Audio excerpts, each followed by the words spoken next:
For a few decades, Glock has had the lion's share of the law enforcement world.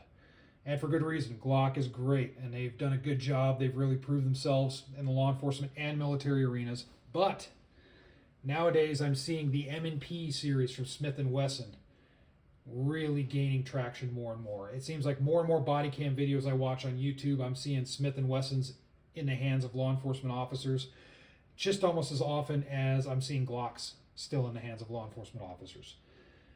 This particular one right here, this is my M&P 9 2.0. And I have a couple thousand rounds through this so far, and it's been an absolute workhorse. The gun I had before this one was the M&P 40. It was the first generation, and that thing I put, it was over 5,000 rounds. I can't remember the exact count, but it was a lot of rounds through that one. And that thing just ran as well. The M&Ps, I wholeheartedly recommend as a solid gun. And the good thing is just like the Glocks, you can get an M&P for a very inexpensive amount of money. You can get, there's a lot of police trade-ins out there, a lot of used ones from different agencies. If you go online and you just do some searches, you can find a lot of them. The 40 calibers, the 9mm, the full size like this and the compact, you can find them, and they're great guns.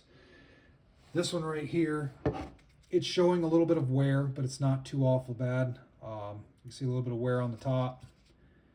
It's definitely been used. A lot of holster wear, a lot of repetition. It's got a nice bright spot right here from constant holstering. I don't know if you can see that in the light. This isn't the best camera light, but just a lot of wear and tear. Magazines are a little bit banged up. They're not too awful bad. So you're a little bit banged up from being dropped. A little bit of shiny spots on the trigger guard from holster wear. This thing is an awesome gun. I wholeheartedly recommend these. They're ergonomic. They're user-friendly. Easy manual of arms. The 2.0 improves on some of the 1.0 issues with the Smith & Wessons. The trigger is decent. Now keep in mind, this is an older trigger. We haven't gotten the new trigger replacement kits for these yet. Not sure if we're going to or not, but the new triggers have more of a Glock style trigger, and it's a little bit better. These 2.0 triggers are good, these hinge models, but the Glock ones, the Glock style ones, are a heck of a lot better. I really like it. But they're ambidextrous. You can flip the magazine catch around, no problem.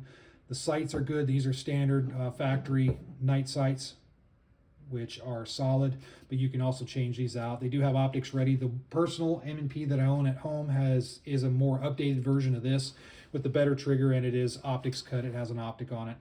This one is just my work gun, so it's just basic. No frills, and it's going to stay that way. But these guns are just awesome. You cannot go wrong with an M&P. So if you want something different than a Glock, try the Smith & Wesson M&P out. There's a ton of them out there for used. Just pick one up used, go out and just shoot it, especially the 9mm. I mean, you can find them for G's, right around 300 to 350 bucks, and I think I've seen deals on some of these before just under 300. You know, like if a big agency just liquidates all their guns for something else or a newer model, sometimes you'll get a run on these and they're ultra cheap, and I mean, just grab that up if you're able to.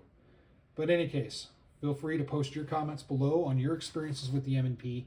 But this is a solid gun all the way around. I could get into the details in this video, but I know I've already talked about it in the past, so I don't want to get too long-winded with it. But like I said, I just can't help but like these guns. They are just good to go in my book.